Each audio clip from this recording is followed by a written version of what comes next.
अस्सलाम वालेकुम।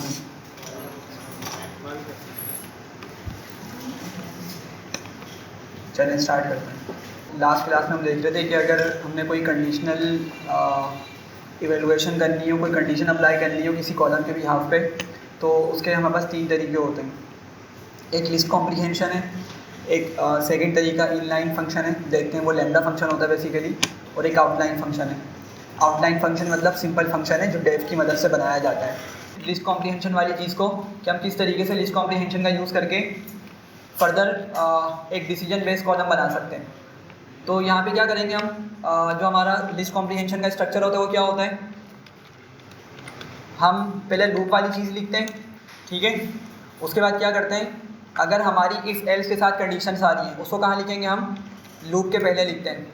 इफ़ के बाद कंडीशन लिखते हैं, अगर कंडीशन ट्रू हो जाती है, अगर कंडीशन ट्रू हो जाती है तो कंडीशन ट्रू होने पे जो हमें आउटपुट लेकर आना है उसको क्या करेंगे, हम उसके पहले लिखेंगे। तो मैं लिख देता हूँ इफ़ आउटपुट, मतलब इफ़ कंडीशन ट्रू होने पे जो आउटपुट चाहिए उसको हमने यहाँ पे लिखना है, और अगर वो कंडीशन फॉल्स हो जाए तो एल्स लिखेंगे, ठीक है।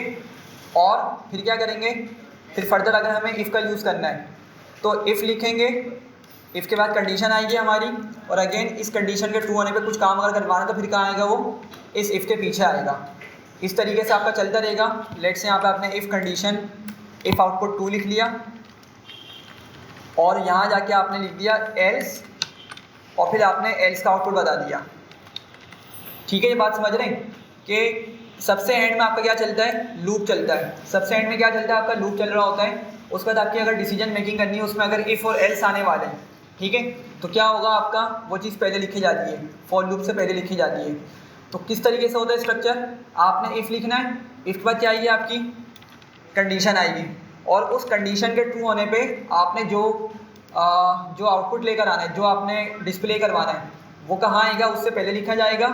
और फिर एल्स करके अगर कोई और कंडीशन नहीं है तो आप यहाँ पे क्या करें, एल्स का आउटपुट लिख दें, अदरवाइज़ एक और इफ़ कंडीशन लगाएं, और इफ़ कंडीशन के ट्रू होने पे फिर आप उसका आउटपुट यहाँ पे लिखवा दें, ठीक है। तो उसी चीज़ को हम यहाँ पे क्या करें, थोड़ा सा बेटर तरीके से कर रहे हैं। मैंने क्या किया, सबसे एंड में लूप चला दिया, सही है। ये लूप चला, ये क्या करेगा, वैल्यूज़ ले आएगा, यहाँ पे जिस तरह आपके सामने मौजूद है ये वैल्यूज़ ले आएगा। और उसके बाद हमने क्या करा, मैंने इफ़ की कंडीशन लिखी कि भाई ये जो इफ़ कंडीशन है मेरी, कि मेरी परसेंटेज यहाँ से यहाँ तक की लाए अगर करे तो क्या करो, उसको क्या असाइन करो, A1 असाइन करो, ठीक है। इस पूरी कंडीशन के ट्रू होने पे मुझे जो आउटपुट शो करवाना है, आउटपुट जो मुझे रखवाना है वहाँ पे, वो मैंने उसके पीछे लिखा। फिर एल्स लगाया, एल्स के बाद आप चाहें तो इसको एक ही लाइन में लिख लें, लेकिन वो थोड़ा सा उसको समझना मुश्किल हो जाता है, तो इसलिए क्या किया, इसको एक प्रॉपर रिप्रेजेंटेशन के साथ हमने क्या किया, नेक्स्ट लाइन पे भेज दिया कि क्या करो, अगर ये कंडीशन ट्रू नहीं होती तो कहाँ आएगा, फिर वो एल्स पर आ जाएगा, और एल्स पर आने के बाद फिर वो इस वाली इफ़ कंडीशन को चेक करेगा। अगर ये कंडीशन ट्रू हो जाती फिर क्या करेगा, आपका ए दे देगा, अदरवाइज़ फिर वो कहाँ आएगा, एल्स पे आएगा। तो हम क्या करते हैं, यहाँ पे 2-3 कंडीशन और लिख लेते हैं। लेट से मैंने यहाँ पे ए लिखा, फिर यहाँ बी लिख दिया, और परसेंटेज क्या होगा इसका, 70 से लेकर 80 तक, ठीक है। और यहाँ पर हम सी कर देते हैं, कहाँ से कहाँ तक, 60 से 70 हो जाएगा, ठीक है। अदरवाइज़ हम इसको क्या कर देंगे, फेल कर देते हैं कि अगर लेट से किसी की 60 से नीचे जाती परसेंटेज तो उसको क्या बोल देंगे, फेल बोल देंगे। बढ़ा सकते हैं कंडीशन, फिलहाल हम इतने ही रखते हैं, ठीक है। ये बात क्लियर हो रही है। अब ये हमारे पास एक लिस्ट कॉम्प्रीहेंशन हमने बना ली है, लेकिन हमने क्या करना है, इसको असाइन भी तो करना है अपनी डेटा फ्रेम के अंदर। न्यू कॉलम बनाकर क्या करना है, हमें A1 B C जो भी उसके ग्रेड्स आ रहे हैं उसको असाइन भी करना है। तो क्या करेंगे, हम यहाँ पीछे आके क्या लिखेंगे, स्टूडेंट्स, और यहाँ ब्रैकेट्स में बता देंगे उस कॉलम का नाम। लेट्स हमने ग्रेड्स बोल दिया, इसको स्मॉल जी का यूज़ कर लेते हैं, ठीक है, और एग्जीक्यूट कर देते हैं। ज़रा दोबारा से आउटपुट देखते हैं स्टूडेंट्स का। तो क्या किया इसने, ग्रेड्स असाइन करवा दिए, सही है। एक आपका लिस्ट कॉम्प्रीहेंशन हो गई। दूसरा तरीका क्या था, इन लाइन फंक्शन, कि आपने क्या करना है, लाइन के अंदर ही फंक्शन यूज़ कर लेना है। क्या मतलब है इसका, लेट से मैं लिखता हूँ यहाँ पे स्टूडेंट्स, और मुझे किस कॉलम पे अप्लाई करवाना है ये काम, मतलब किस कॉलम के बिहाफ पे मैंने ये काम करवाना है, वो मेरा परसेंटेज का कॉलम है। तो मैंने लिखा स्टूडेंट्स डॉट परसेंटेज और मुझे ये वैल्यूज़ देखने को मिल गई। मैं क्या करूँगा, इसके आगे जाके लिखूँगा डॉट अप्लाई, और अप्लाई करने के बाद मैं यहाँ पे ब्रैकेट्स के अंदर लैम्डा फंक्शन डिफाइन करूँगा। क्या बोलूँगा, लैम्डा, और लैम्डा के बाद आपको मालूम है कि एक वेरिएबल का नाम आता है, मतलब एक भी हो सकते हैं, दो भी हो सकते हैं। किस तरह पता चलेगा, एक रखना है, दो वेरिएबल रखने, वो आपकी कंडीशन से पता चलेगा। तो अभी मुझे क्या करना है, सिंपल इन परसेंटेज को बारी बारी उठाना है, ठीक है। तो मुझे एक ही नंबर उठाना है और मुझे एक ही वेरिएबल चाहिए होगा इसके लिए। तो क्या करेंगे, यहाँ पे पी लिख लेते हैं, ठीक है, कॉलन लगाते हैं, आगे जाएंगे और आगे हमें क्या करना होगा, फिर वही सारी कुछ कंडीशंस बतानी पड़ेंगी। सही है, वो कंडीशंस क्या होंगी, हमने ये बात देखी थी कि लिस्ट कॉम्प्रीहेंशन में जिस तरह हमने कंडीशंस लिखी होती है ना, लैम्डा फंक्शन के अंदर भी बिल्कुल इसी तरीके से कंडीशंस को लिखा जाता है। तो मैं इस पूरी चीज़ को कॉपी करता हूँ यहाँ से और मैं यहाँ पे लिख देता हूँ, यहाँ पे पेस्ट कर देता हूँ, ठीक है।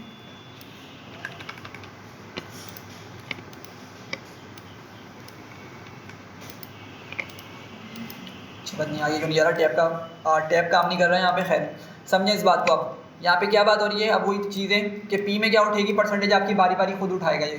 तो पहली परसेंटेज कौन सी आएगी, ये वाली उठाएगा, ठीक है। और फिर क्या करेगा, चेक करेगा कि क्या मेरी पहली परसेंटेज 90 से या उससे बड़ी है, 90 के बराबर या उससे बड़ी है, और 100 से छोटी या उसके बराबर है। तो उसको क्या असाइन कर देगा, A1। अगर ये कंडीशन फॉल्स होती है तो फिर कहाँ जाएगा, ये एल्स पर चला जाएगा, और एल्स पर जाने के बाद फिर क्या करेगा, इस वाली कंडीशन पे आके इसको इवेलुएट करेगा। सही है, तो बिल्कुल वही चीज़ है, बस क्या है, हमने यहाँ पे लैम्डा का यूज़ किया और यहाँ पे फॉर लूप का यूज़ नहीं करना, क्योंकि लैम्डा क्या करेगा, खुद ब खुद ही वो जाकर बारी बारी यहाँ से नंबर्स को उठा रहा होगा। सही है, एग्जीक्यूट करते हैं ज़रा। तो इसने क्या किया, हमें रन टाइम पे आउटपुट दिखा दिया, और ये आउटपुट हमारा सिमिलर है किसके, प्रीवियस वाले आउटपुट के, ठीक है। अगर हम स्टूडेंट्स में यहाँ पे डिस्प्ले कर लें तो स्टार्ट के 3 क्या आ रहे हैं, सीज आ रहे हैं, एक फेल है, बाकी और भी आ रहे हैं, ठीक है। तो उसने बिल्कुल उसी तरीके से काम किया। इसमें बस क्या हो रहा है कि हमने अप्लाई के साथ ही इसका फंक्शन लिख दिया पूरा लैम्डा यूज़ करते हुए, और हमें यहाँ पे फॉर लूप लगाने की ज़रूरत नहीं पड़ी, ठीक है। 2 तरीके हो गए। तीसरा तरीका कौन सा था, आउटलाइन फंक्शन। वो नॉर्मल फंक्शन होता है, हमें क्या करना पड़ेगा, उसके लिए एक फंक्शन बनाना पड़ेगा। तो क्या करेंगे, उसके लिए डेफ लिखेंगे, फंक्शन का नाम लिखेंगे, लेट से बोलते हैं असाइन ग्रेड्स, और यहाँ पर हमें एक पैरामीटर लिखना पड़ेगा। सही है, एक पैरामीटर यहाँ पे लिखा जाएगा। तो लेट से मैं उसको दोबारा से पी लिख देता हूँ, कॉलम लगाएंगे, आगे जाएंगे, और हम यहीं से कंडीशन उठा लेते हैं कि भाई अगर कंडीशन क्या हो, पी हमारा इससे इस रेंज में लाई कर रहा हो तो क्या करो। अच्छा, यहाँ पे अपनी रिटर्न का यूज़ करना पड़ेगा, यहाँ पर हमें रिटर्न का यूज़ करना पड़ेगा, क्योंकि मुझे क्या करना है, असाइन करवानी है उस डेटा फ्रेम के अंदर वैल्यूज़ को, ग्रेड्स को। तो यहाँ क्या लिखूँगा मैं, A1 आ जाएगा, ठीक है। अदरवाइज़ क्या करेंगे, हम एलिफ का यूज़ करेंगे, और फिर हम सेकंड कंडीशन को लिखेंगे जी, ये आपके जो लिस्ट कॉम्प्रीहेंशन और लैम्डा वाली चीज़ होती है ना, ये सपोर्ट नहीं करती, तो हमें उसको फिर एल्स इफ करके लिखना पड़ रहा होता है, ठीक है। रिटर्न, और फिर क्या करेंगे, इसको ए असाइन कर देंगे, एंड सो ऑन। इस तरीके से हम क्या कर सकते हैं, अपनी कंडीशंस को फर्दर बढ़ा सकते हैं जितना हमने बढ़ाना हो, ठीक है। एक और कंडीशन लिख के इसको बस एलिफ, और मैं यहाँ से थर्ड वाली कंडीशन को उठा लेता हूँ,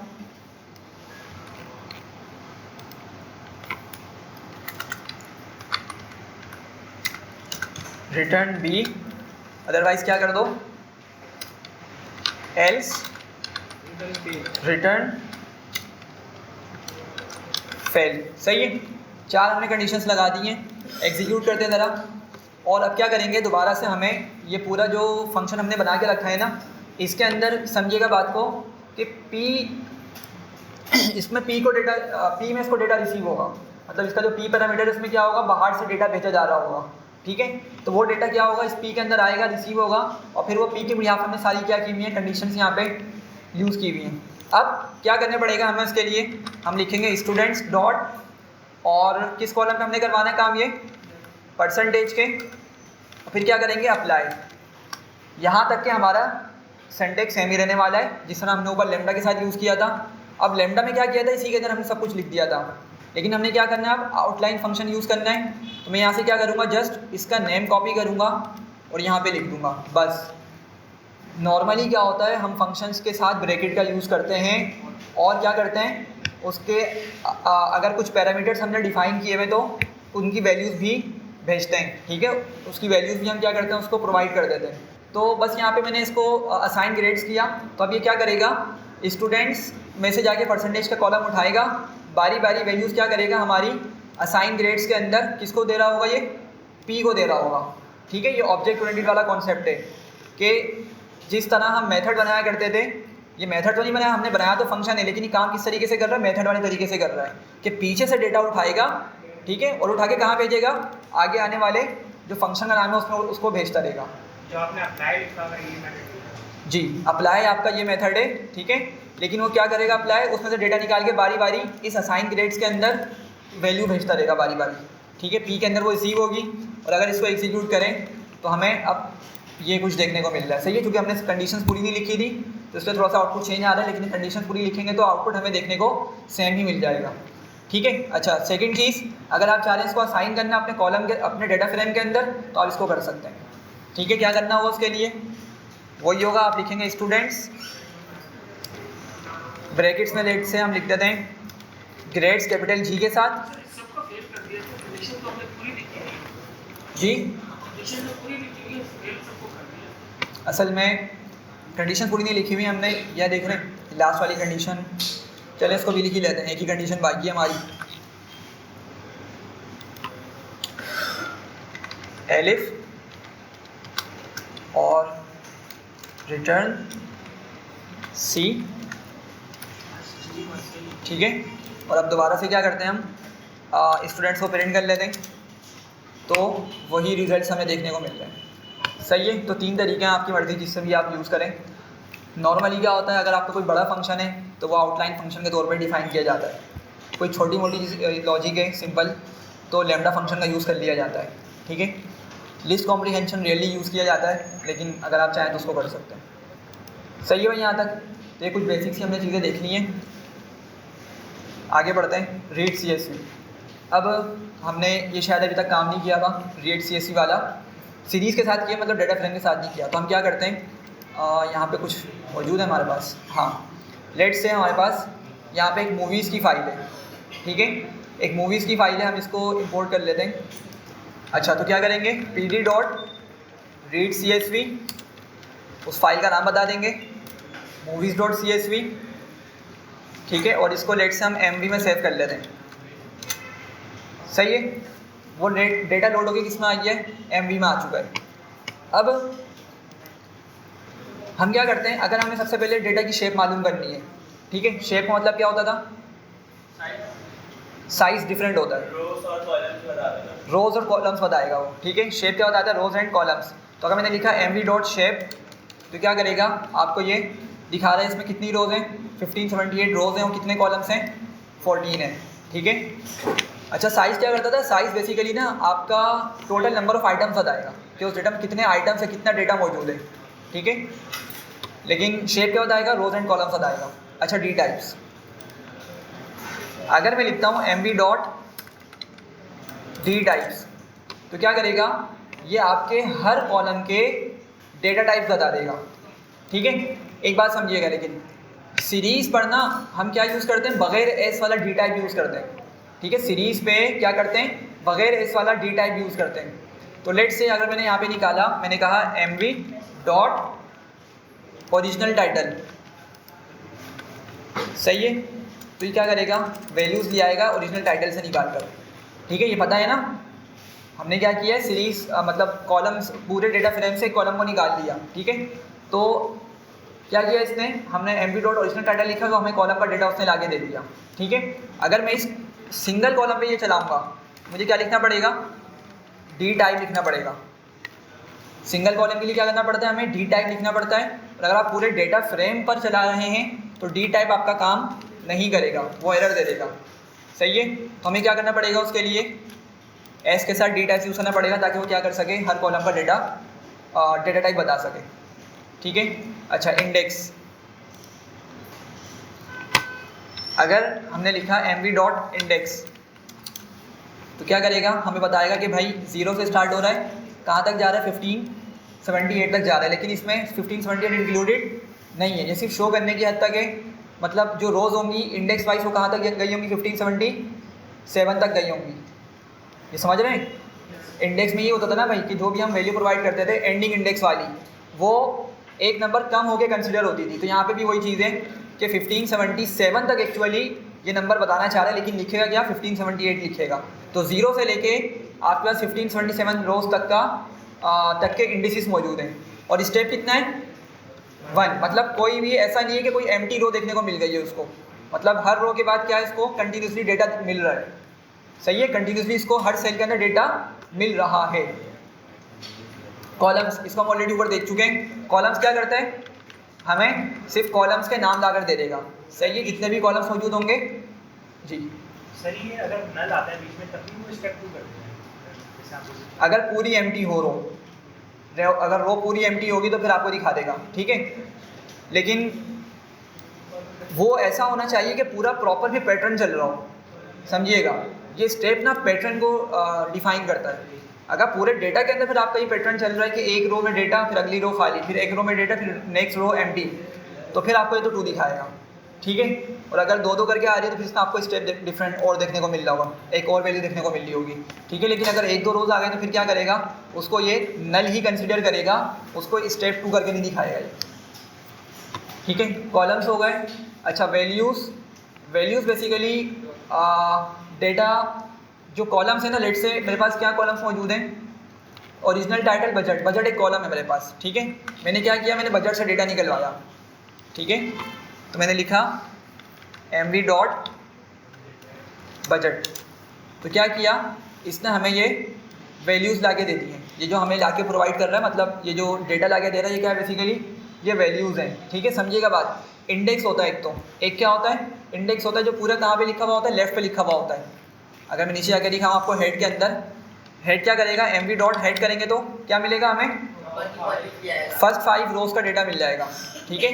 फर्स्ट 5 रोज का हमें इसने डेटा लाके दे दिया है, इंडेक्स वाइज इसने काम किया और डेटा लाके दे दिया, सही है। तो ये जो लेफ्ट वाली क्या है, इंडिसेस है आपके।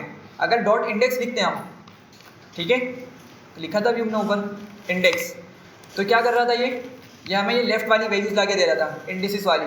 और जब डॉट वैल्यूज़ करेंगे तो फिर क्या करेगा, ये हमें ये अंदर क्या डेटा प्रोवाइड कर रहा होगा, ठीक है। तो अगर मैं चलाता हूँ इसको, मैं बोलता हूँ mv डॉट वैल्यूज़, तो क्या करेगा, अब ये आपको सारी वैल्यूज़ लाकर दे देगा, ठीक है। मतलब जो भी कॉलम वाइज जितनी भी वैल्यूज़ बनी है ना, सारी वो लाकर दे देगा।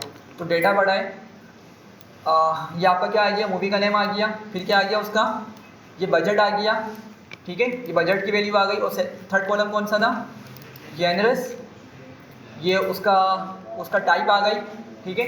तो इसने क्या किया है, पूरी रो को आपको एक लिस्ट बना के ला के दे दिया है। तो इसने क्या किया है, रो वाइज में पूरी एक लिस्ट बनाई और उसका डेटा लाकर दे दिया है वैल्यूज़ के अंदर, सही है। एक इसका ये एट्रीब्यूट हो गया। अच्छा हेड और टेल आपको मालूम है, हेड क्या करता है, फर्स्ट 5, टेल क्या करता है, लास्ट 5। अगर आपको इसमें कुछ फर्दर ज़्यादा मंगवाने हो या कम मंगवाने तो आप क्या कर सकते हैं, इसके अंदर नंबर बता सकते हैं, ठीक है। लेट्स से अगर मैंने 2 लिखा तो क्या करेगा, सिर्फ 2 रोज़ का डेटा ले आएगा, ठीक है। अच्छा सैम्पल, सैम्पल में क्या होता है, रैंडम डेटा, लेकिन कितनी रोज़ आती हैं, 1 रो आएगी। बाई डिफ़ॉल्ट क्या होता है, 1 रो का लाएगा, किसी भी एक रो का डेटा उठा के ले आएगा रैंडम, ठीक है। नेक्स्ट टाइम रन करेंगे किसी और रो का ले आएगा। लेकिन अगर आप चाह रहे हैं कि आपने रैंडम लेट से n रोज़ उठानी है, लेट से आपने 6 उठानी है रोज़, तो आप नंबर अंदर उसको प्रोवाइड कर दें, तो क्या करेगा, रैंडम जाके उतनी ही रोज़ का डेटा ये लेकर आ जाएगा, ठीक है। अच्छा ये कुछ बेसिक से एट्रीब्यूट्स थे। इन्फो क्या करता है, देखें इन्फो जो है ना, हमारे डेटा को डिटेल में उसकी इन्फॉर्मेशन प्रोवाइड कर देता है, ठीक है। एक तरह से पूरे डेटा की समरी बता देता है, और इसी के बिहाफ पे हम क्या करते हैं, फर्दर डेटा क्लीनिंग के प्रोसेस को आगे लेके जाते हैं। अभी हमने डेटा क्लीनिंग स्टार्ट नहीं की है, लेकिन डेटा क्लीनिंग के दौरान ये बहुत ज़्यादा फ्रीक्वेंटली यूज़ हो रहा होता है इन्फो। अब ज़रा देखिए क्या बता रहे हैं कि भाई रेंज इंडेक्स, इंडेक्स आपका बेसिकली कहाँ से कहाँ तक जा रहा है, टोटल वैसे 1578 एंट्रीज हैं, लेकिन कहाँ से कहाँ तक आपकी वो इंडेक्स बनता है, 0 से 1577 तक जो हमने डिस्कस किया था। कॉलम्स कितने आ गए बता रहा है ये, ठीक है, 14 कॉलम्स आ गए। अच्छा, फिर कॉलम्स के नेम्स बता रहा है और उसके साथ साथ ये बता रहा है कि उसमें कितनी रोज़ में डेटा मौजूद है। 1578 नॉन नल मतलब 1578 रोज़ के अंदर इसका डेटा फुली मौजूद है, उसमें कोई भी रो मिसिंग नहीं है, ठीक है, कोई भी रो एम्प्टी नहीं है या उसका डेटा मिसिंग नहीं है, ठीक है। और ऑब्जेक्ट मतलब डेटा टाइप क्या है उसकी, ऑब्जेक्ट मतलब उसमें स्ट्रिंग मौजूद है, सही है। बजट एक दूसरा कॉलम है, इसमें भी फुल एंट्रीज मौजूद है, कंप्लीट डेटा मौजूद है, लेकिन इसकी डेटा टाइप क्या बता रहा है, इसकी ऑब्जेक्ट बता रहा है, हालांकि इसको होना नहीं चाहिए था, ऑब्जेक्ट नहीं होना चाहिए था, इसको कोई न्यूमेरिक वैल्यू होनी चाहिए थी, ठीक है। अच्छा, ये जॉनरस बेसिकली क्या बताता है, ये टाइप बताता है उस मूवी की कि किस तरह की मूवी है, ठीक है, हॉरर है, कॉमेडी है या किस तरह की है, वो आपको जॉनरस में देखने को मिल रहा होगा। और अगर एक से ज़्यादा जॉनरस है उसकी तो सारी ही बता रहा होता है इस कॉलम के अंदर। तो इसमें भी क्या है, फुल डेटा मौजूद है, सही है। डेटा टाइप्स की क्या है, ऑब्जेक्ट है, इसकी समझ आती है चलें, क्योंकि स्ट्रिंग होगा ना इस कॉलम के अंदर, तो इसकी ऑब्जेक्ट डेटा टाइप सही है। अच्छा, ओरिजिनल लैंग्वेज के अंदर मतलब जो मूवी बनाई गई है वो कौन सी लैंग्वेज में है, ठीक है, तो यहाँ पर भी क्या होगा, टेक्स्ट ही देखने को मिल रहा होगा, सही है। इसमें भी फुल एंट्रीज मौजूद हैं और ऑब्जेक्ट इसकी डेटा टाइप है। पॉपुलैरिटी अगर हम ऊपर जाके देखें ज़रा, टेल के अंदर हमने पॉपुलैरिटी निकाली थी, किस तरह की वैल्यूज़ है भाई, ये फ्लोट है, ठीक है। बजट में भी क्या है, हमें नंबर्स देखने को मिल रहे हैं, लेकिन ये सबको क्या बता रहा है, सबको ऑब्जेक्ट बता रहा है। ये इसका मतलब क्या हो सकता है कि हमारे पास एग्जैक्टली कोई करेक्टर डेटा किसी एक जगह आ गया है जिसकी वजह से ये ऑब्जेक्ट इसने इसको बना दिया है, सही है। अच्छा, एक और बात कि लेट से अगर हमारा पूरा कॉलम इंटीजर का है, पूरे कॉलम में इंटीजर वैल्यूज़ मौजूद हैं, लेकिन अगर उसके अंदर कोई एक एम्प्टी वैल्यू आ गई, मतलब एक सेल के अंदर वो वैल्यू ही मौजूद नहीं है, डेटा मौजूद नहीं है, एक कॉलम है, बजट ही कंसिडर कर लें, लेट से बजट है और उसमें सारी इंटीजर वैल्यूज़ हैं, पॉइंट वाली नहीं है, फ्लोटिंग नहीं है, सारी इंटीजर वैल्यूज़ हैं, लेकिन उस कॉलम के अंदर सिर्फ एक सेल के अंदर एम्प्टी वैल्यू आ गई, कुछ भी मौजूद नहीं है, तो ये क्या करेगा, उसको क्या कंसिडर करता है, नल नहीं, एम्प्टी वैल्यू मतलब नल कंसिडर करेगा, एन एग्जैक्टली, ठीक है। नैन वैसे यहाँ पे शो करता है, लेकिन उसको नल भी बोल सकते हैं एसक्यूएल के रेस्पेक्ट से, तो उसको नल कंसिडर करेगा। अब उस नल कंसिडर करने की वजह से पता है पूरे कॉलम को क्या बना देगा, ये फ्लोट बना देगा। नल की या एम्प्टी जो उसको सेल मिलता है ना, उसकी डेटा टाइप बाय डिफ़ॉल्ट क्या कंसिडर करता है, ये फ्लोट बना देता है, ठीक है। तो सिर्फ उस एक डेटा सेल की वजह से, सिर्फ उस एक सेल की वजह से पूरे कॉलम को क्या बना देगा, ये डेटा टाइप उसकी फ्लोट में कन्वर्ट कर देगा, ठीक है। देखेंगे इसको आगे। खैर, यहाँ पे क्या है, ऑब्जेक्ट आ रहा है ईयर के अंदर। अच्छा, एक और चीज़, पॉपुलैरिटी के अंदर आपके पास दो वैल्यूज़ मिसिंग है, 1576 है, लेकिन यहाँ पे दो वैल्यूज़ मिसिंग है, चूँकि कितनी होनी चाहिए थी, 1578 होनी चाहिए थी, ठीक है।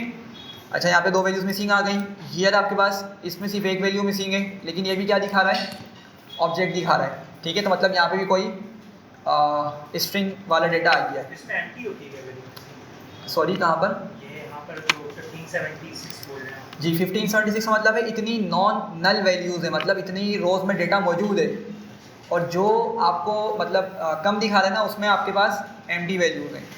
वो नल नहीं काउंट करता, जी, नल काउंट करेगा ना, नल काउंट करेगा उनको। यहाँ पे क्या बोला, नॉन नल, ठीक है, मतलब नल नहीं है। कितनी, 1576 नल नहीं है, डेटा मौजूद है इतना आपका, तो नल वाली कितनी हो गई, 2 हो गई। सिमिलरली यहाँ पे एक नल वैल्यू है, बस एक नल सेल मौजूद है जिसमें डेटा मौजूद नहीं है। रेवेन्यू, इसमें भी 2 हैं, ठीक है। रन टाइम अगर ऊपर जाके देखें, रन टाइम में क्या है हमारे पास, हाँ, नंबर्स और क्या आ रहा है उसके साथ, उसके ड्यूरेशन आ रहा है, ठीक है। तो सही है, अगर ये ऑब्जेक्ट दिखा रहा है, हम क्या करेंगे फर्दर, इसमें से रन टाइम को सेपरेट कर सकते हैं, जो सिर्फ मतलब एक दो हम अलग अलग कॉलम बना सकते हैं, जिसमें क्या करेंगे, एक में सिर्फ वैल्यू रखेंगे, ड्यूरेशन उसका जो टोटल, और फिर क्या करेंगे, मिनट्स हैं या आवर्स हैं जो भी है, उसको हम क्या करेंगे, एक दूसरे कॉलम के अंदर यहाँ से उठा के असाइन करवा देंगे, ठीक है। तो अभी इसकी मिक्स डेटा टाइप हम इसको क्लीन करेंगे फर्दर आगे जाके। स्टेटस के अंदर फुल डेटा मौजूद है और ऑब्जेक्ट है। स्टेटस में क्या मौजूद है, रिलीज़ आ रहा है स्टेटस के अंदर, ठीक है, तो ऑब्जेक्ट डेटा टाइप इसकी सही है। अच्छा, सारे स्टेटस ऐसे रिलीज़ ही होंगे क्योंकि ये सारी वो मूवीज़ हैं जो मतलब बन चुकी हैं ना, और उसका डेटा कलेक्ट करके हमें प्रोवाइड कर दिया गया है। सिमिलरली टैग लाइन हो गई, इसमें थोड़ी ज़्यादा वैल्यूज़ एम्प्टी हैं, ज़्यादा सेल्स इसमें एम्प्टी मौजूद है। हमारे पास 1492 सेल्स के अंदर डेटा मौजूद है, बाकी के अंदर नहीं है। इसमें एक मिसिंग है, इसमें भी एक मिसिंग है, इनमें भी एक मिसिंग है, ठीक है, और इसमें तकरीबन 6 के अराउंड मिसिंग है, हाँ 6 के अराउंड, ठीक है। तो लेकिन एक मसला है, सबकी डेटा टाइप ही क्या है, ऑब्जेक्ट है। तो ज़रा डेटा क्या हमारा एक तरह से मैसी डेटा है, रो डेटा है, ठीक है। और एक और बात कि हमें जो स्ट्रिंग वाले कॉलम्स हैं ना, हम मतलब इसको भी एनालाइज करेंगे क्या इस कॉलम के अंदर कोई वियर्ड डेटा तो मौजूद नहीं है, मतलब ऐसा तो नहीं कि मूवी के नाम की वजह यहाँ पे कोई डिफरेंट कैरेक्टर्स हमें देखने को मिल रहे हों या कोई डिफरेंट सैम्पल्स देखने को मिल रहे हों, ठीक है। तो अभी हम क्या करेंगे, इन सब चीज़ों को देखेंगे कि किस तरीके से हम ये इसको क्लीन करेंगे। तो इसने क्या किया है, इन्फो क्या करता है, आपका पूरे डेटा फ्रेम का एक आपको ओवरव्यू या समरी लाके दे देता है। इनको के अंदर कोई पैरामीटर्स नहीं है कि किसी एक उसका देखना चाहे। पैरामीटर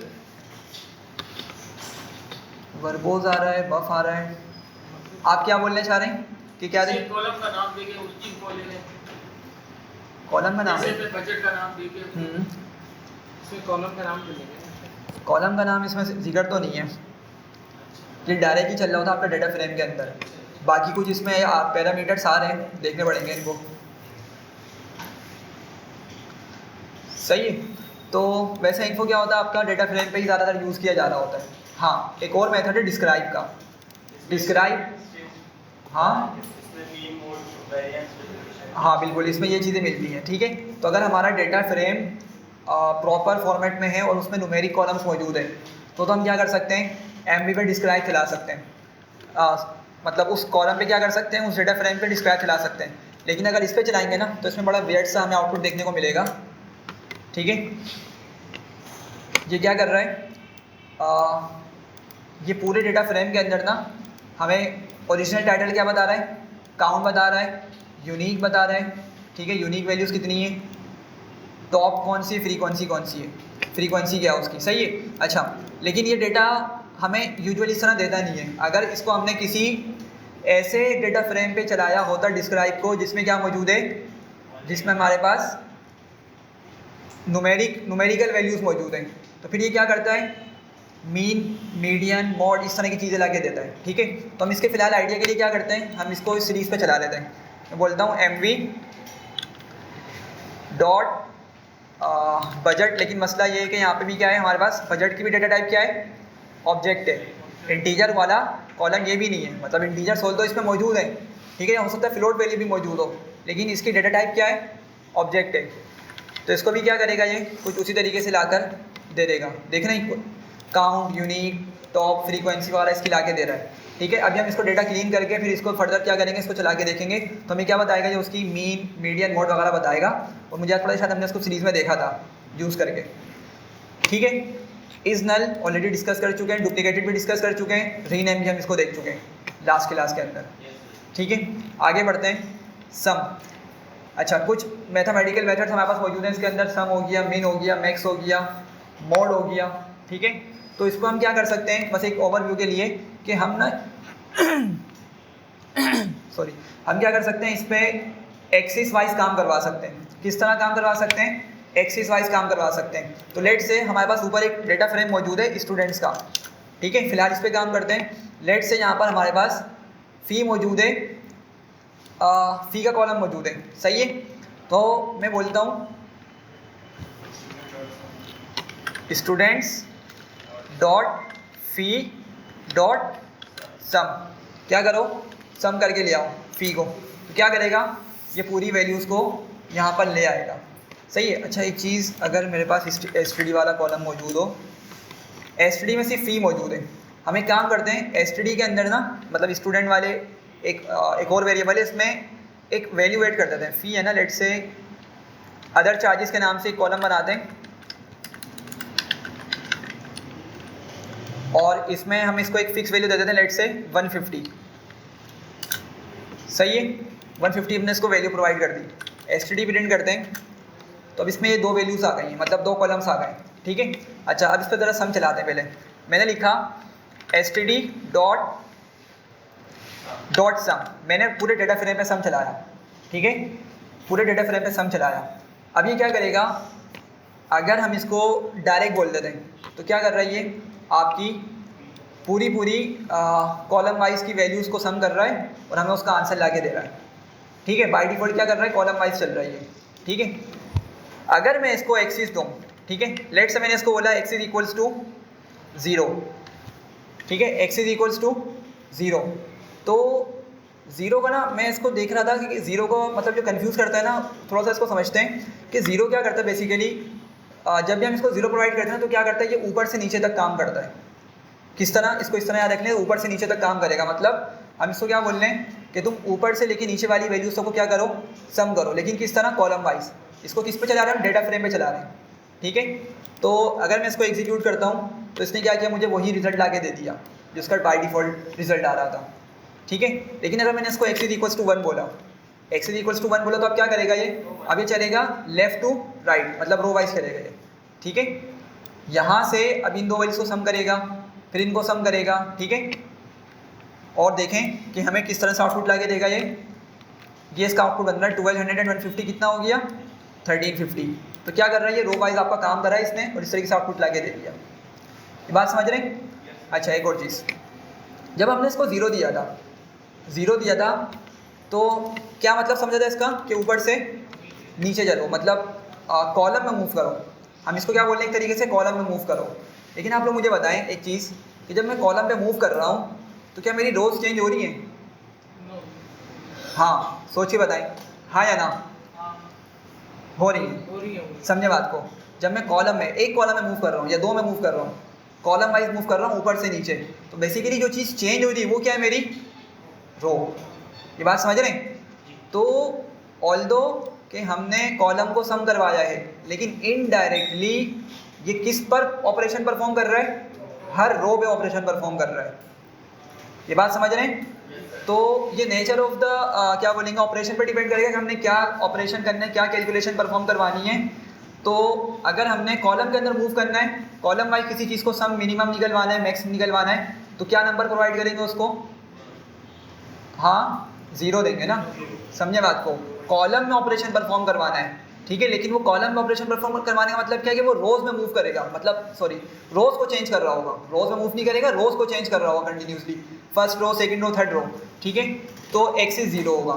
और अगर हमने रो पर काम करवाना है, मतलब एक रो में मूव करना है, अब जब मैं एक ही रो में मूव कर रहा हूँ तो मेरे पास कॉलम्स क्या हो रहे होंगे, चेंज हो रहे होंगे, ठीक है।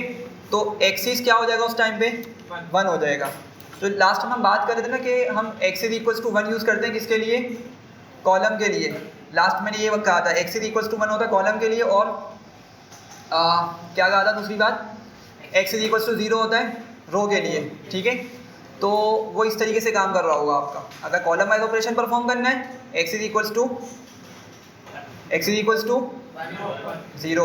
अगर कॉलम में कोई ऑपरेशन परफॉर्म करना है, ठीक है, क्योंकि रोज चेंज हो रही होंगी, और अगर आपने रो के अंदर ऑपरेशन परफॉर्म करवाना है तो एक्सिस इक्वल्स टू 1 होगा।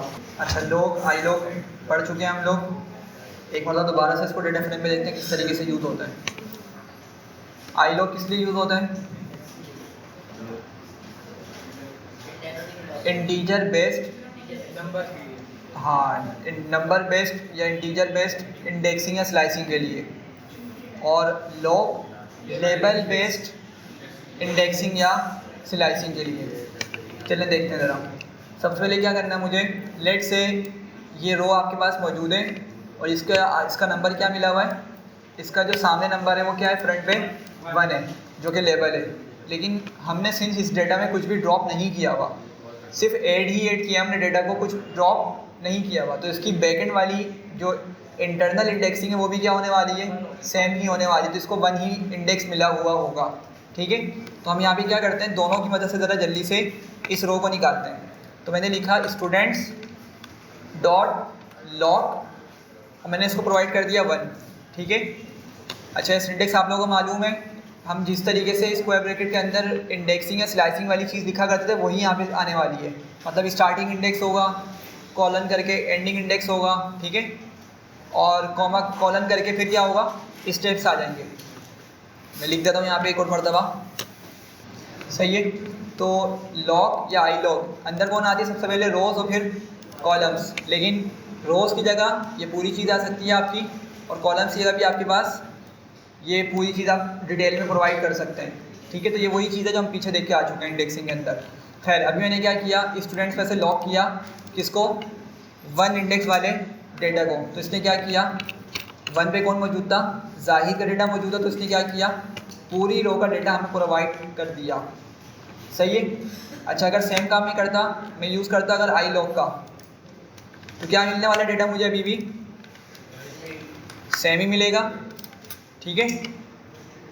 क्यों, क्योंकि दोनों की जो इंडेक्सिंग है अभी वो क्या है, बिल्कुल सेम ही है जी, बिल्कुल। इसलिए दोनों की क्या है, इंडेक्सिंग सेम है दोनों की, इंटीजर बेस्ड इंडेक्सिंग भी और लेबल बेस्ड इंडेक्सिंग भी।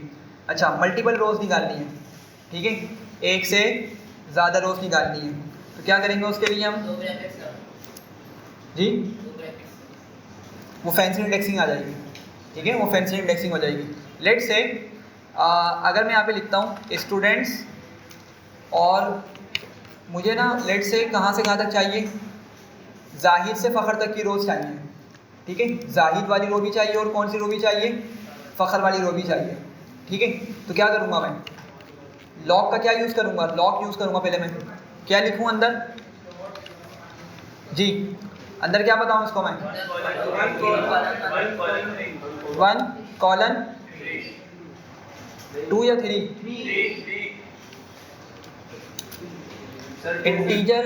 इंटीजर बेस्ड इंडेक्सिंग नहीं है, लेबल बेस्ड है। लेबल बेस्ड के अंदर एंडिंग वाला पॉइंट कंसिडर होता है, समझे बात को। लॉग का यूज़ किया ना मैंने, आई लॉग तो यूज़ नहीं किया ना। लॉग मतलब लेबल बेस्ड इंडेक्सिंग मुझसे मंगवा रहा हूँ मैं, तो मैं क्या बोल रहा हूँ इसको कि भाई 1 वाली भी लाओ और 2 वाली भी लाओ, 1 वाली रो भी लाओ, 2 वाली भी लाओ। तो ये दोनों को लेकर आने वाला है, क्योंकि लॉग जब इसको दिया ना तो ये वो समझ रहा है कि यार मैं इसकी बात कर रहा हूँ, मैं इन नंबर से भी यहाँ पे बात कर रहा हूँ, और ये नंबर्स क्या हैं, ये दिखने में तो इंटीजर है लेकिन हैं क्या बेसिकली, ये लेबल्स हैं। तो लेबल्स के अंदर जो चीज़ आप प्रोवाइड करेंगे एंडिंग इंडेक्स पे, वो भी कंसिडर हो रही होती है, ठीक है। हाँ अगर मैंने इसी चीज़ को लिख दिया होता आई लॉग के साथ, तो अब क्या मिलेगा, एक ही मिलेगी मुझे फर्स्ट वाली। क्यों, क्योंकि आई लॉग का मतलब वो इंटीजर वाली अपने पास जो इंटरनल उसने इंडेक्सिंग सपोज की हुई है, रखी हुई है, उसको यूज़ कर रहा है। तो इस कंडीशन में मुझे क्या पास करना पड़ेगा, 2 के बजाय 3 देना पड़ेगा, ठीक है, ताकि वो 3 को छोड़े, 3 को कंसिडर ना करे, 2 तक के मेरा डेटा लेकर आ जाए, ठीक है। मल्टीपल रोज एक तरीके से ये हो गई। लेकिन अगर आप बोले नहीं मुझे तो पैटर्न में नहीं चाहिए, मतलब एक साथ नहीं चाहिए, मुझे लेट से हामिद चाहिए, उसके बाद मुझे आकिल चाहिए, ये 2 रोज चाहिए, ठीक है। हामिद चाहिए और कौन सी चाहिए, आकिल चाहिए। तो क्या करेंगे, कौन कौन सी वैल्यूज़ हैं, 0 और 4 है। अच्छा स्टेप्स कर सकते हैं, लेकिन हम लॉग को देख रहे हैं फिलहाल, ठीक है। स्टेप्स आप कर सकते हैं। अच्छा जी समझे बात को, देखें अगर मैं इसको हामिद और आकिल को स्टेप्स से निकालना चाहूँ तो क्या होगा, पॉसिबल है भी या नहीं, पहले तो ये बताएं। क्या करूँगा, फैंसी इंडेक्सिंग नहीं, स्टेप वाले तरीके से बताएं। मुझे हामिद और आकिल निकालना है, ठीक है। तो हामिद और आकिल को निकालने के लिए क्या मैं स्टेप वाले तरीके से इसको निकाल सकता हूँ, जी भाई चलें देखें।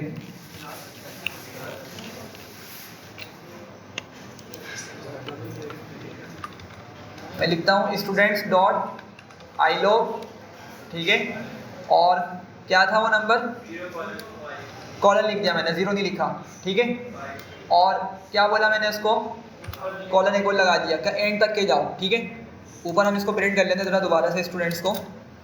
और अब मैंने बोला स्टार्ट से चलो कहाँ तक आओ, एंड तक आओ, तो क्या करेगा, सब कुछ लेकर आने वाला है, ठीक है।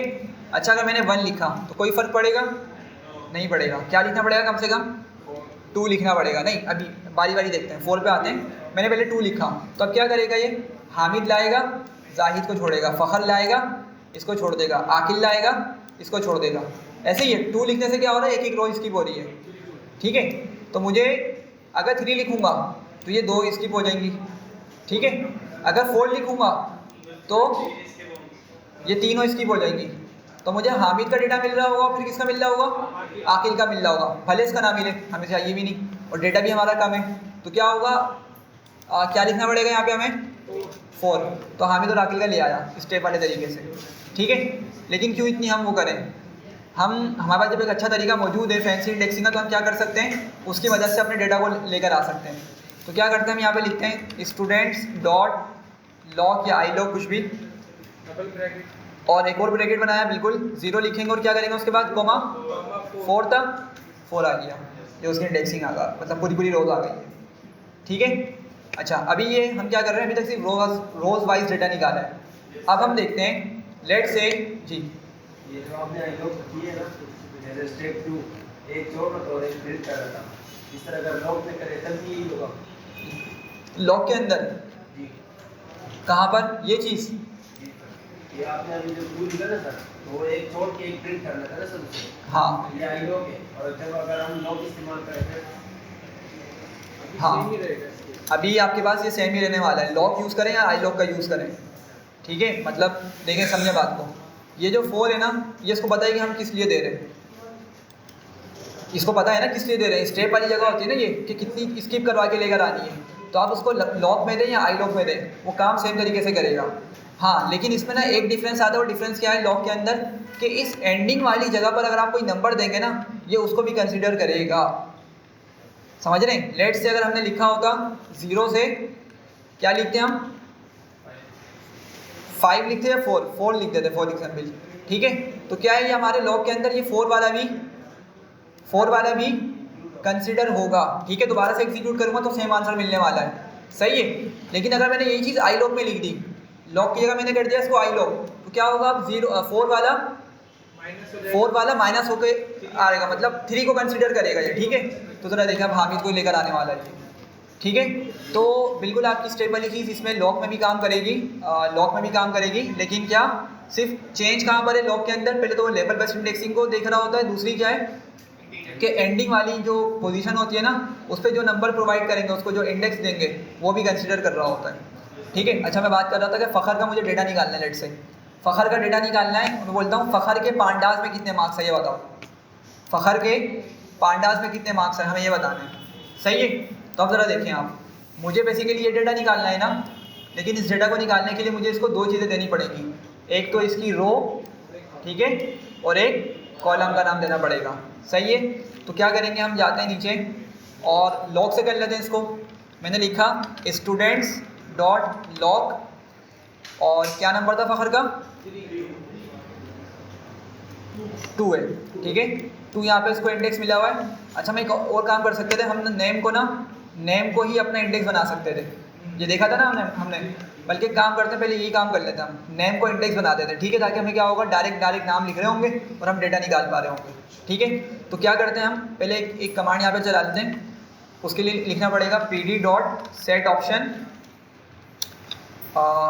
सेट ऑप्शन होता है, सेट इंडेक्स होता है, सेट इंडेक्स होता है, pd डॉट सेट इंडेक्स।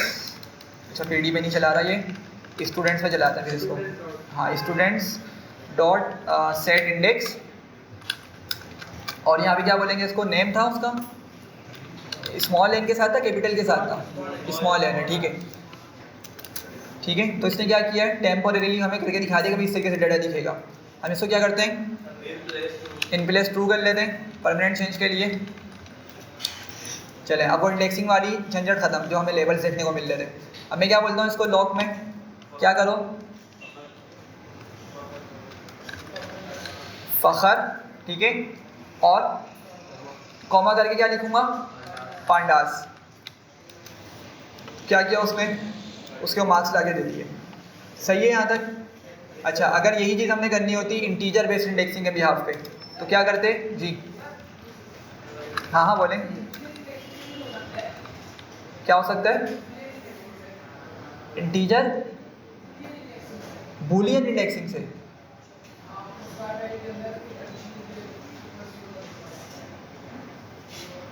तो कंडीशन वाइज आती ना, हो सकता है, मैं उसका मना नहीं कर रहा, लेकिन आप मुझे बताएं थर्ड तरीके से लाके देंगे आप मुझे, बोले, हाँ बोले।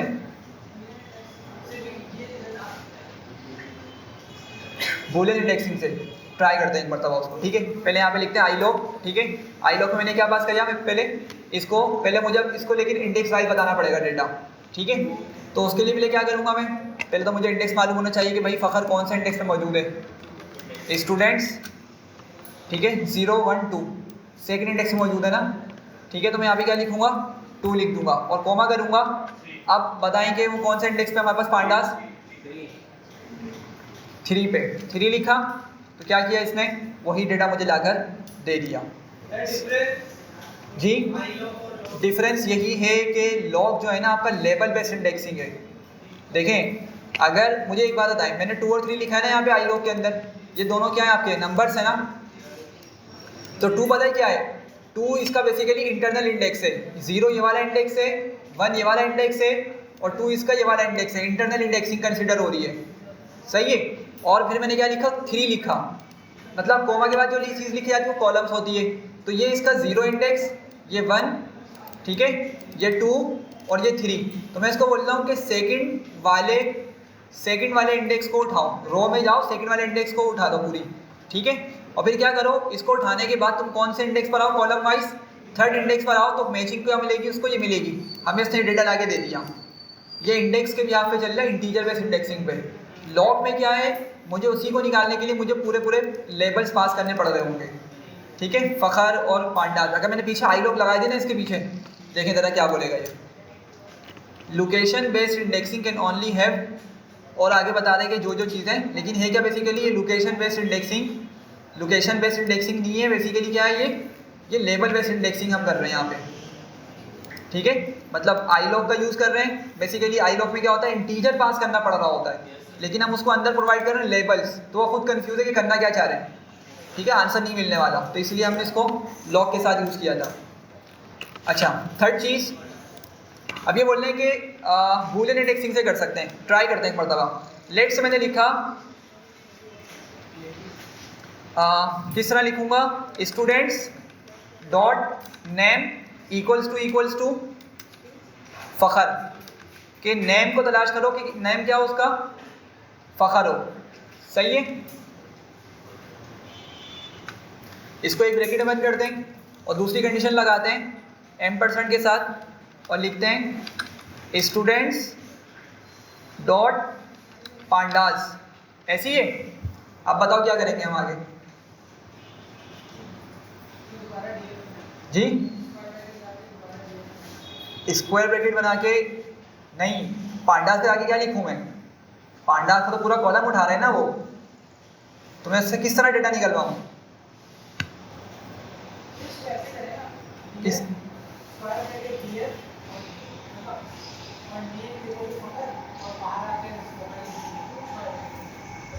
आप यूँ बोल रहे हैं, इसको मैं इसको हटा दूँ, इसको बंद करूँ, इसकी मास्किंग करूँ, तो इससे तो पूरी रो उठा के ले आएगा ये।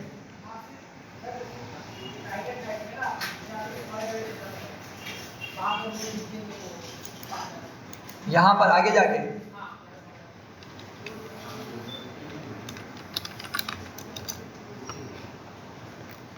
Name students dot name.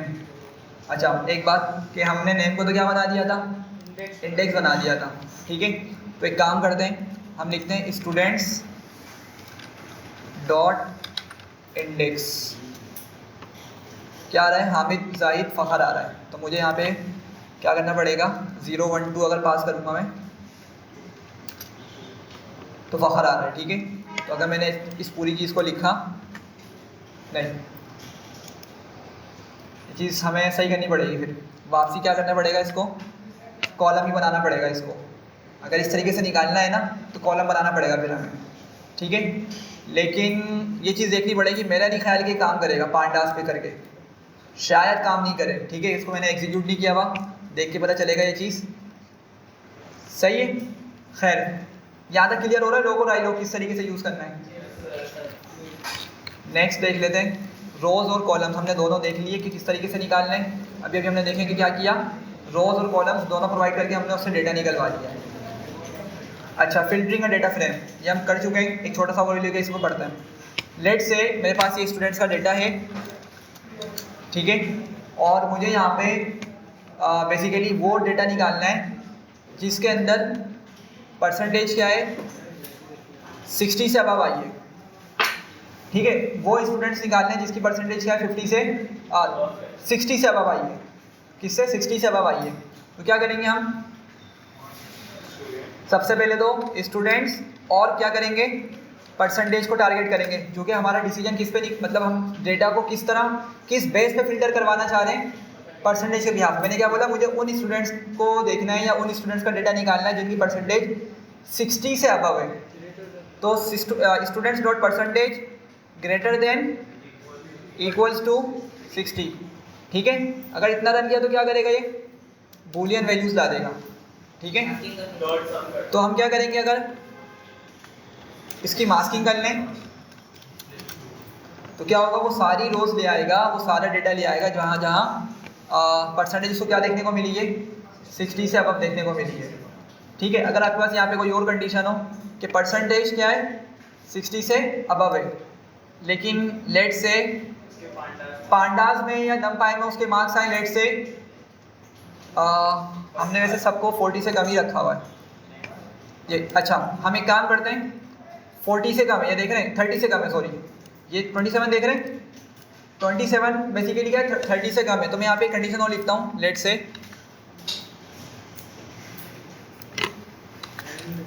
And students dot Python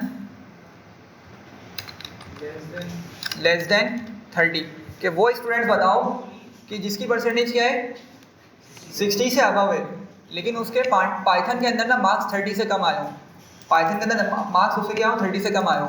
तो ज़रा देखते हैं, ये वो स्टूडेंट्स हैं जिसकी परसेंटेज तो 60 से अबव है, 60 या 60 से अबव है, लेकिन इनके पाइथन के अंदर मार्क्स क्या है, कम आए, ठीक है। तो हमने क्या किया, दो कंडीशंस को एक साथ कंबाइन करके इस तरीके से लिख दिया। अगर आपकी और फर्दर कुछ कंडीशंस हो तो हम क्या करेंगे, फर्दर इसको यहाँ पे ऐड करके इसको फर्दर फिल्टर कर लेंगे, ठीक है भाई। यहाँ तक चलें, अभी एक काम करते हैं, अभी जो हमने ऊपर मूवीज़ वाला डेटा सेट देखा था ना, अब ज़रा उस पर काम स्टार्ट करते हैं, ठीक है, और उसकी डेटा क्लीनिंग पे जाते हैं। ये कुछ बेसिक सी चीज़ें थी हमने देखनी थी। अभी हम क्या करते हैं, मूवीज़ वाला डेटा सेट हमने ऑलरेडी इंपोर्ट किया हुआ है,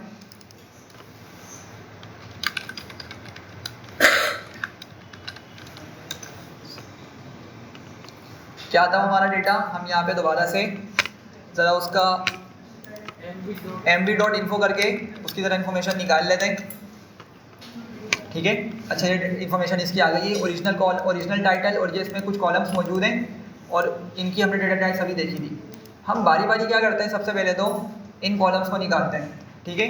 अच्छा, हमारे पास ये पूरा का पूरा mv क्या है, एक डेटा फ्रेम है, ठीक है, और हम क्या कर रहे हैं, इससे सिंगल कॉलम को निकाल रहे हैं। सिंगल कॉलम को निकालना और उस पर काम करना बेसिकली क्या कहलाता है, यूनिवेरिएट एनालिसिस, ठीक है। सिंगल कॉलम को निकालना, उसको एनालाइज करना, उसमें नल्स वैल्यूज़ को देखना, नल्स को देखना, और उसके अंदर डेटा को एनालाइज करना कि डेटा प्रॉपर मौजूद है या डेटा के अंदर कुछ मैसी डेटा आ गया है। बेसिकली क्या कहलाता है आपका यूनिवेरिएट एनालिसिस, सिंगल कॉलम पर अगर काम कर रहे हैं। अगर आप दो कॉलम को एक साथ एनालाइज कर रहे हैं, दो कॉलम पे एक साथ काम कर रहे हैं, तो क्या होगा, बाई वेरिएट एनालिसिस, ठीक है, बाई।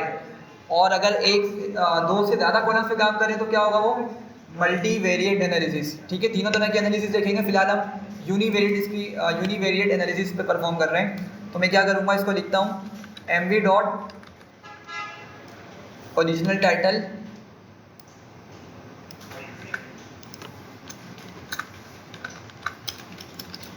सही है। अब ये कुछ हमारे पास इसने कॉलम में से वैल्यूज़ लाकर दे दी हैं, लेकिन एक मसला है कि हमें इस तरह के फुल स्टॉप देखने को मिल रहे हैं, ठीक है। डॉट डॉट करके क्या कर रहा है, ये VS कोड का बिहेवियर होता है, वो क्या कर रहा है, हमें डेटा को शॉर्टकट करके दिखा रहा है, पूरा डेटा नहीं दिखा रहा। तो अगर हमें इसको पूरा करके देखना है, अगर हमें पूरा कॉलम एनालाइज करना है, तो हम क्या कर सकते हैं, हम एक यहाँ पे कमांड रन करते हैं, pd डॉट सेट ऑप्शन, और यहाँ पे हम इसको बोलेंगे डिस्प्ले डॉट मैक्स रोज,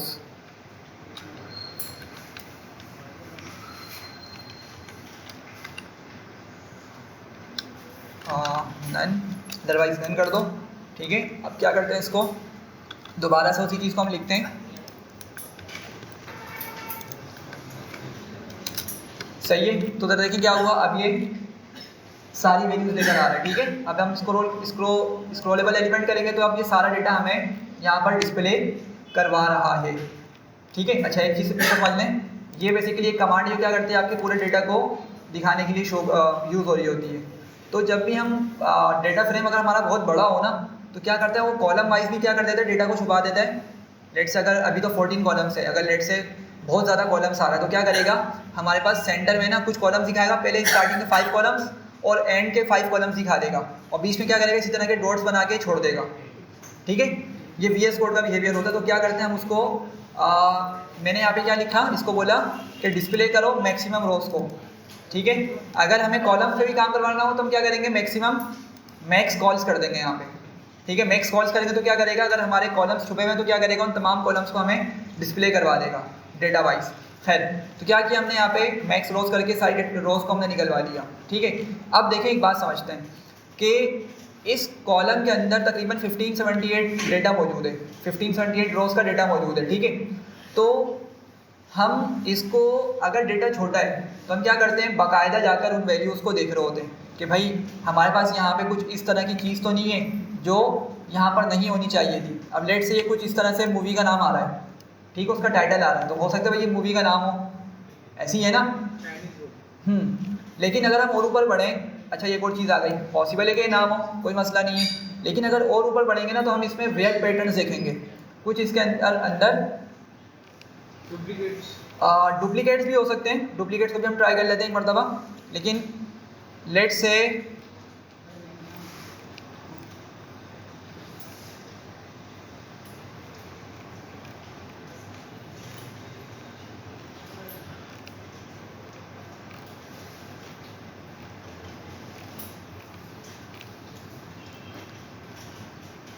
फिलहाल तो सारे ही सही चल रहे हैं। ठीक है, लेकिन ये जो तरीका है ना, मतलब ये सिर्फ स्मॉल डेटा के लिए काम कर सकता है। अगर आप किसी बड़े डेटा सेट पे काम कर रहे हैं ना, तो फिर आपको इस तरीके से काम नहीं कर सकते आप, चूँकि कितना आप स्क्रॉल करेंगे। अच्छा, मुझे लग रहा है शायद मैंने क्लीन वाला डेटा उठा लिया है, शायद, वरना इसमें यहाँ पे कुछ मैसी डेटा मौजूद था।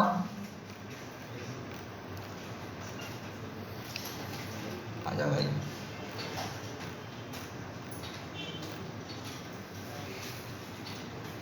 ये डेटा क्लीन उठा लिया मैंने, बल्कि ये देखिए आ गया, ये आया, जॉब करके आ रही है अजीब सी। ये क्या इस तरह मूवी का नाम हो सकता है, किसी टाइटल हो सकता, नहीं हो सकता। सिमिलरली इसके अंदर हमें इस तरह के और भी पैटर्न्स देखने को मिलेंगे। कहाँ पर, नीचे चला के K19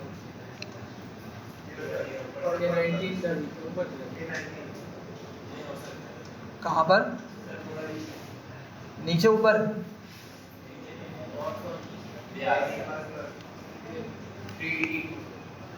अच्छा ये वाला K19, हाँ बिल्कुल ये भी हो सकता है। ठीक है, इसी तरीके से हम क्या करते हैं, छोटे कॉलम्स अगर हमारे पास डेटा है, रोज़ का में, तो हम क्या करते हैं, बिल्कुल इसी तरीके से जाके डेटा को एनालाइज कर रहे होते हैं। ठीक है, तो फिलहाल हमने देख लिया, देखें कोई ये चीज़ आ गई, ये क्या है हमारे पास, ये डेटा के अंदर एक मैसी आ गया, मैसी डेटा पॉइंट्स आ गए। ये देखें, क्रेडिट आईडी, पॉसिबल है कि इस तरह नहीं हो सकता, तो हमें क्या करना है, हमें इन चीज़ों को सही करना पड़ेगा।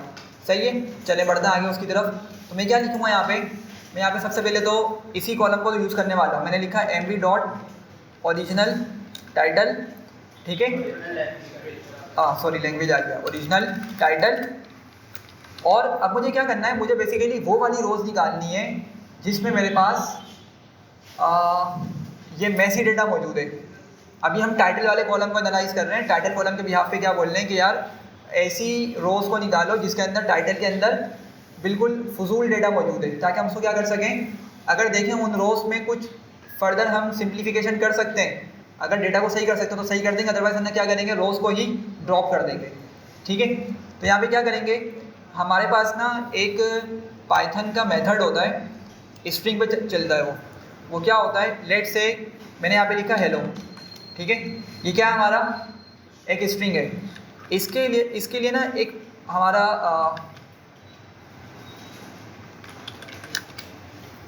कंटेंट से ये स्टार्ट विथ होता है, 1 मिनट, स्टार्ट विथ करके एक मेथड है, ठीक है, स्टार्ट से। तो अगर मैंने इसको बोला क्या करो एच, तो क्या बताएगा ये, ट्रू बता देगा। क्या बता देगा, ट्रू बता देगा। और अगर मैंने एच के अलावा कुछ और पास किया हुआ होता, लेट से ई वगैरह, तो क्या बोल देगा उसको, फॉल्स बोल देगा, ठीक है। इसी तरीके से ना एक कंटेंट्स होता है, हम क्या कर सकते हैं अपने इस ओरिजिनल टाइटल पे ना एक कंटेंट्स का मेथड चलाते हैं। वो कंटेंट्स क्या करता है, बेसिकली वो तलाश करेगा कि मेरे कॉलम के अंदर जो हम इसको आगे चीज़ें प्रोवाइड करेंगे ना, उस तरह का डेटा मौजूद है या नहीं है। क्या मतलब हुआ, देखें मैं बताता हूँ। मैं अगर यहाँ पे डायरेक्ट कंटेंट्स लिखूँगा ना, ये काम नहीं करने वाला, ठीक है। यहाँ पे मुझे कंटेंट्स नहीं दिखाएगा, देख रहे हैं। तो मुझे क्या करना पड़ेगा, मुझे इससे पहले ना अपना जो भी कॉलम होता है मुझे उसको स्ट्रिंग में कन्वर्ट करना पड़ेगा, ठीक है। समझिएगा बात को। क्या किया, ओरिजिनल टाइटल जैसे था क्या, ऑब्जेक्ट था, लेकिन ऑब्जेक्ट डेटा टाइप है किसके अंदर, ऑब्जेक्ट पांडास। ऑब्जेक्ट किसको बोलता है, स्ट्रिंग वाले डेटा को बोलता है।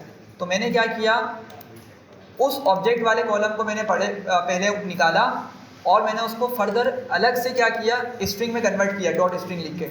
और अगर मैं जाके इसको भी लिखूँ कंटेंट्स, ठीक है, तो मैं क्या बोलना चाह रहा हूँ कि पहले जो भी डेटा है ना उसको किस में कन्वर्ट करो, स्ट्रिंग में कन्वर्ट करो। और फिर ये देखो कि उस कॉलम के अंदर मेरा जो अंदर में ब्रैकेट में चीज़ें लिखूँगा ना, वो चीज़ें मौजूद हैं या नहीं।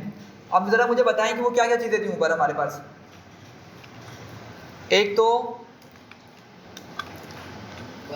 ये सिंगल कोट था, थोड़ा याद होगा आपको। सिंगल कोट करके क्या आ रहा था, जॉब आ रही थी, ठीक है। और मैंने ये जॉब और मैंने उसको सिंगल कोट में लिख दिया, ठीक है।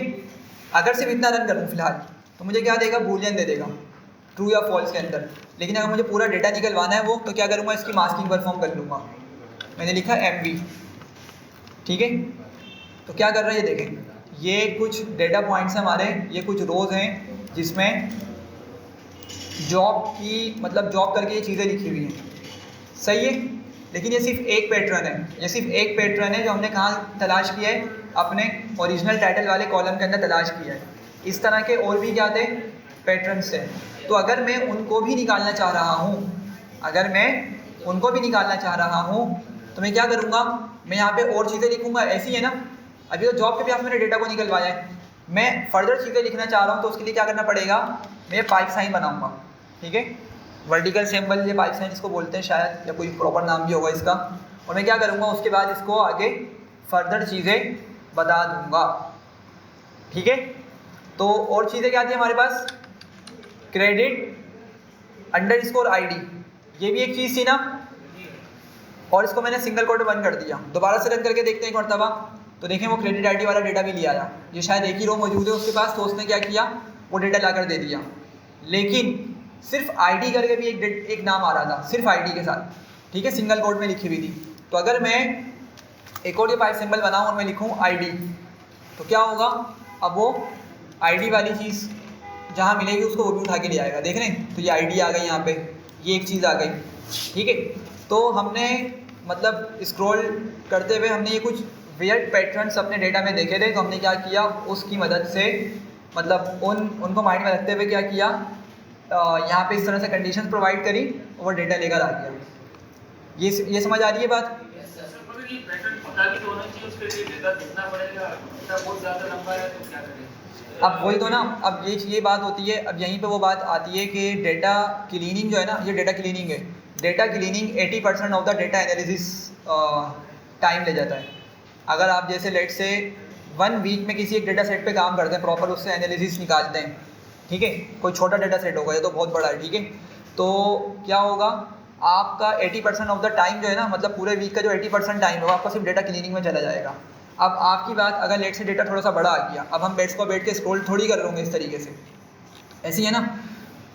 तो क्या करते हैं उसके लिए, फिर हमें नहीं पता लगेगा, पैटर्न पता होगा तभी हम उसको बिल्कुल। तो फिर क्या करते हैं हम वहाँ पे ना क्या बोलते हैं उसको, हिट एंड ट्राई वाला तरीका इख्तियार करते हैं। मतलब डिफरेंट क्या करते हैं, पैटर्न्स को तलाश करने की कोशिश करते हैं। डिफरेंट पैटर्न्स को क्या करते हैं, उस पूरे सिंगल कॉलम पे तलाश करने की कोशिश करते हैं। ये रेगेक्स का पार्ट है। इंशाल्लाह रेगेक्स हम पढ़ेंगे शायद नेक्स्ट वीक में इसको पढ़ें। तो रेगेक्स की मदद से हम क्या करते हैं, अभी ये जो लिखा है ना मैंने पार्ट, ये भी वैसे रेगेक्स का ही पार्ट है, ठीक है। लेकिन ये आपको थोड़ा समझ आ रहा होगा, मतलब सिंपल सी, इसमें ने कोई इतनी डिफिकल्ट चीज़ नहीं लिखी।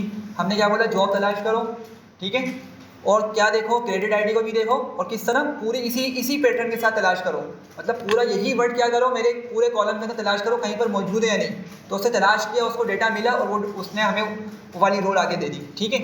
सर अब ये जो लास्ट की दो हमने पैटर्न दिए, सीधे सिर्फ आईडी सर्च करें तो ये दोनों आगे किसमें कवर हो जाएंगे? आईडी पे नहीं आएंगे, वो इसलिए क्योंकि देख रहे हैं आईडी आपके पास यहाँ पे ये इस तरह मौजूद है, समझ रहे हैं। हाँ, अगर मैंने कोई एंडिंग पैटर्न इसको प्रोवाइड कर दिया, लेट्स से अगर मैं लिखता हूँ, इसको हटा के मैं यहाँ से पूरी चीज़ हटाता हूँ, सॉरी,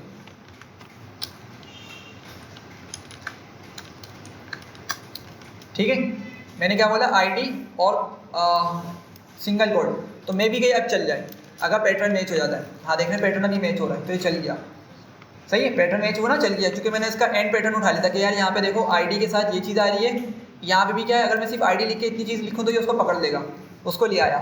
लेकिन अगर सिर्फ हमने क्या किया होता, अगर सिर्फ आईडी लिखा होता तो मे बी कि शायद ये काम नहीं करता। अच्छा, आईडी अभी भी ला रहा है, लेकिन क्या हो रहा है देख रहे हैं, अब ये प्रॉपर जो नाम वाली चीज़ें ना उनको भी लेकर आ गया। तो अगेन हमें ना ये हिट एंड ट्राई करके बारी बारी एक ही कॉलम पर बहुत ज़्यादा टेक्निक्स लगा के तलाश करना पड़ता है कि यार कौन सी ऐसी चीज़ हो सकती है हमारे डेटा के अंदर जो वेयर्ड हो, और जो मतलब एक्सपीरियंस होता है ना उसको आइडिया होता है कि भाई किस किस तरह का डेटा इसमें फजूल हो सकता है, सही है। तो क्या होता है, आप इसी तरीके से ना, अभी जैसे छोटा डेटा है, अभी अगर आपको लेट से 10,000 नोट्स का डेटा मिला तो आप क्या करेंगे, उस एक कॉलम पर ही पत्नी कौन कौन सी टेक्निक्स लगा देख रहे होंगे रेगेक्स की मदद से कि यार पैटर्न तलाश करो, ये तलाश करो, अच्छा ये तलाश करो। अगर मिल जाता है कोई उसमें से कोई रो पैटर्न का डेटा मिल जाता है, फिर आप क्या करेंगे, उसको या तो सही करेंगे या तो उसको रिमूव कर देंगे, सही है। खैर, तो ये क्या हुआ, हमारे पास ये डेटा को निकाल के दिया आया, जो हमारे पास रो डेटा मौजूद था, ये वो डेटा पॉइंट्स आ गए, सही है। अब हमें क्या करना होगा, सॉरी, हमने इनको रिमूव करना है, इन रोज को रिमूव करना है या ड्रॉप करना है, सही है। तो क्या करेंगे, अब हम इनके इंडिसेस को पकड़ लेंगे, इंडिसेस को हम इनके यहाँ से उठा लेंगे। देख रहे हैं सबके अगेंस्ट क्या आ रहा है, ये कुछ इंडेक्स हमें देखने को मिल रहे हैं, सही है। तो अगर मैं इसी के आगे जाके लिख दूँ डॉट इंडेक्स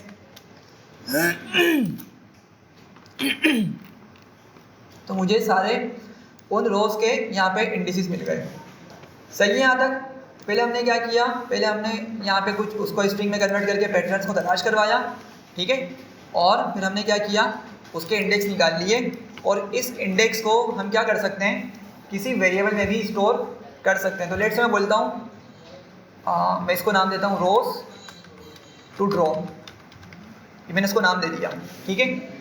और रोज टू ड्रॉ में मुझे क्या मिल जाएगा भाई, वो इंडिसेस मिल जाएंगे। ये बात समझ आ रही है। अच्छा, एक चीज़ डिस्कस करना भूल गए, लेट्स से मैं इतनी पार्ट को दोबारा से रन करता हूँ,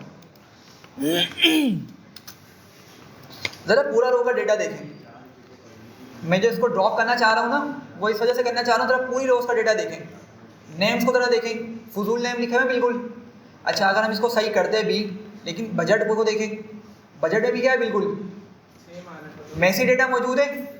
ऐसा तो नहीं है कि सिर्फ ये मसला सिर्फ टाइटल वाले कॉलम के साथ है, ये तमाम कॉलम के साथ है। ज़रा देखें आगे जितने भी कॉलम्स मौजूद है ना, इत्तेफाकन ये सारा मतलब एक ही रोज़ के अंदर सारा मैसी डेटा मौजूद है, समझ रहे हैं। ऐसा नहीं है कि बजट, जॉनरस, ओरिजिनल लैंग्वेज सारी की सारी वैल्यूज सही हैं, सिर्फ टाइटल वाला कॉलम ख़राब है, नहीं, ये इन रोज़ के अंदर ये पूरा डेटा ही ख़राब पड़ा हुआ है, ठीक है।